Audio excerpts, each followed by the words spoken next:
In December, LEVC made a bold declaration, announcing its entry into the space race with the L380 electric MPV. Now, the company has released images showcasing the vehicle's interior, highlighting its exceptional spaciousness. While it won't propel you into outer space, the L380 promises to transport occupants in unparalleled style and comfort. Built upon Geely's space-oriented architecture, the L380 will be available in both 6- and 8-seat configurations. The interior images reveal the 6-seat variant, featuring large captain's chairs in the second row. The front cabin, while not groundbreaking in design, offers a comfortable and functional layout.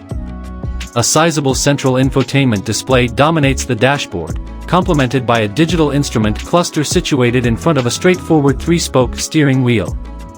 Additionally, the L380 boasts ample storage space beneath the infotainment display and a floating center console housing a user-friendly rotary controller. The second-row seating exudes luxury, with passengers treated to screens embedded in the backrests of the front seats and smartphone-sized displays in the armrests.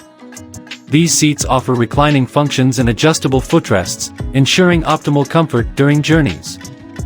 Noteworthy features of the cabin include a panoramic glass panel and ambient lighting integrated into the headlining. LEVC has kept many key specifications of the L380 under wraps. However, it is confirmed that the minivan will be offered with 73 kWh and 120 kWh battery packs, likely powered by a single electric motor producing 268 horsepower. The flagship model is expected to achieve an impressive range of up to 432 miles on a single charge, a remarkable feat for a vehicle of its size. The electric MPV will initially launch in the Chinese market before expanding to other global markets. Among the markets slated to receive the L380 is the UK, with an estimated arrival within the next 2 years.